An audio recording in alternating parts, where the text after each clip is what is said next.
Here's Cal Raleigh with a chance to hit the historic home run. Well, there goes number 32. Cal Raleigh annihilates another one. He has homered in 4 consecutive games for the first time in his big league career.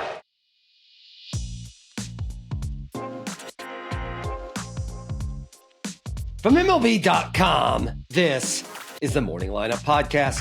I'm your host, Will Leach. Today's Tuesday, June 24th. Hey, didn't you just have to listen to me do this podcast yesterday? You did, but now I'm back because like Steven Seagal, I am hard to kill. It's my job to tell you everything you need to know about baseball and to do it in under 10 minutes.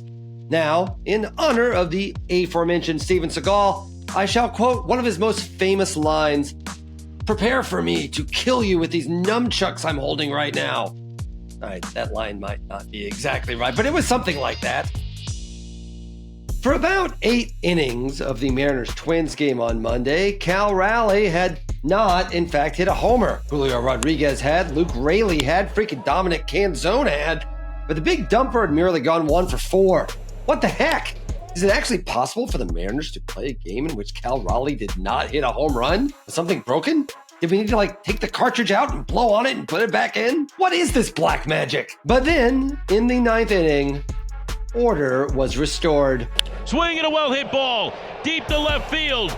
And this one is gone. Goodbye, baseball. And Cal Raleigh has become the first Mariner in history to hit 10 or more home runs in 3 consecutive months.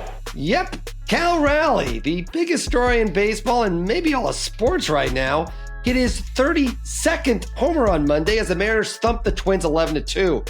Raleigh is now only 7 homers behind Barry Bonds' record for most home runs before the All-Star break, with 19 games to go.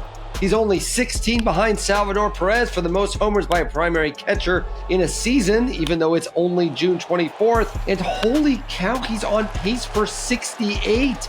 68! That is now homers in 4 straight games, with 6 homers in his last 6 games. Cal Raleigh, who I repeat is a switch-hitting catcher who plays in Seattle, is on pace for 68 homers.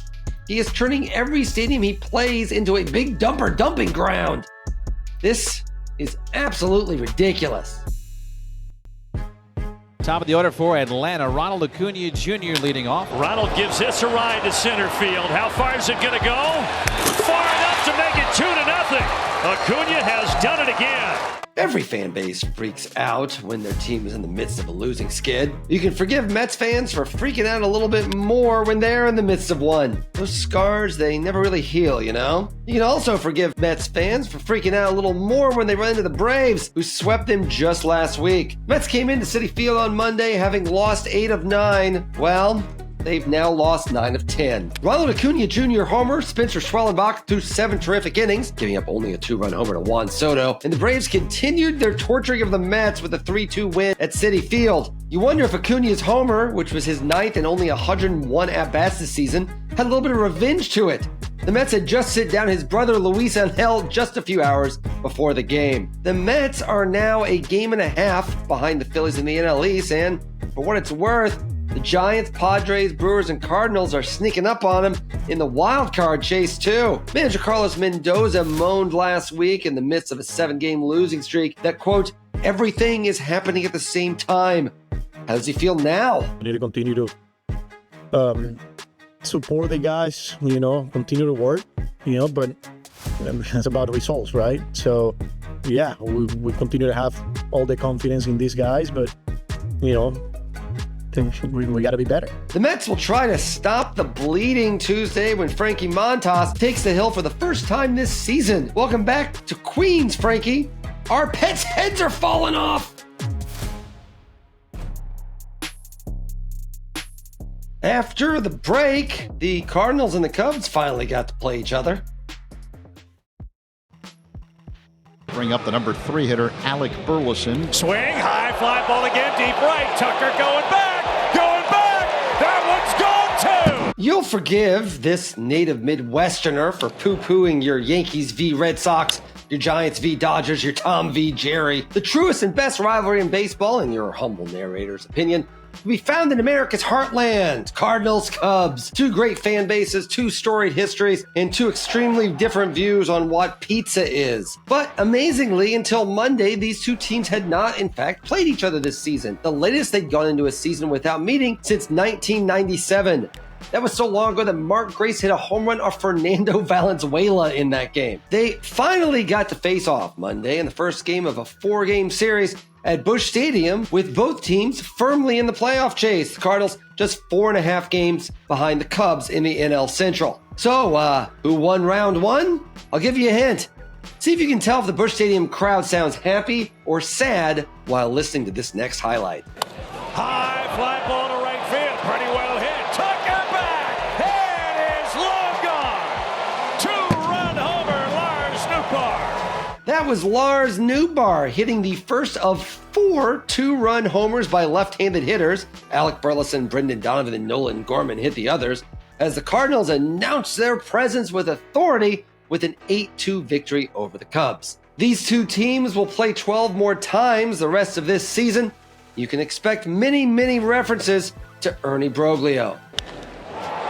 Down the middle, near the knees, driven out to left center, away, back, gone! Jackson Holiday with a bullpen-bound blast! Remember when everyone was worried about Jackson Holiday? The MLB Pipeline #1 overall prospect heading into last year struggled in 2024, hitting 189 in 60 games and bouncing back and forth between Baltimore and AAA Norfolk. His struggles almost made people forget that he was the MLB Pipeline #1 prospect heading into last year. They remember now. Holiday's had a breakthrough season this year and had a dominant night on Monday, going 3 for 5 with a homer and a career-high 4 RBIs in the Orioles' 8-0 win over the Rangers. Don't look now, but Holiday is actually second in All-Star voting, behind only Gleyber Torres and ahead of Jose Altuve. Oh, speaking of which, we had an All-Star voting update Monday.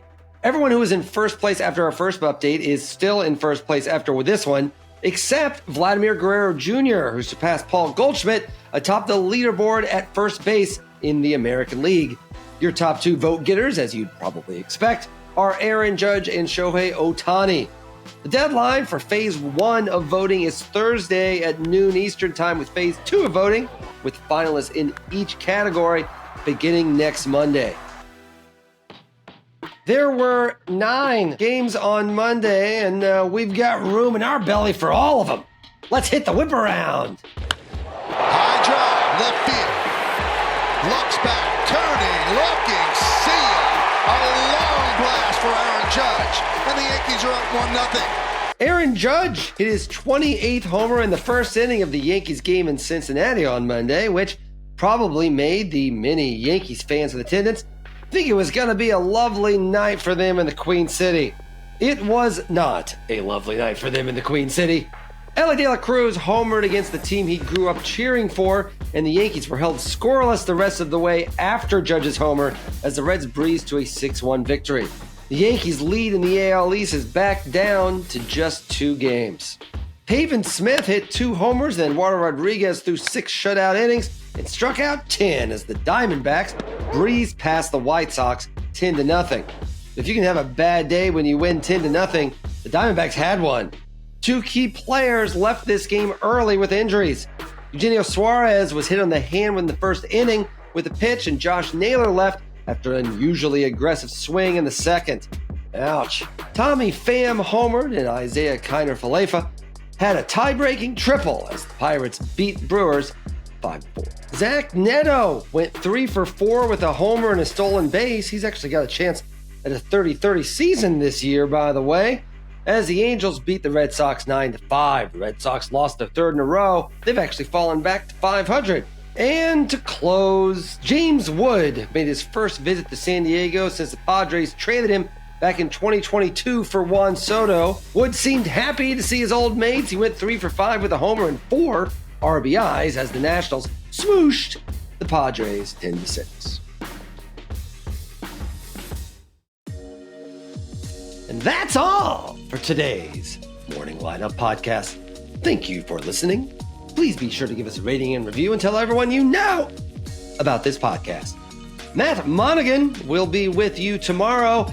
I will be back with you the morning of July 4th.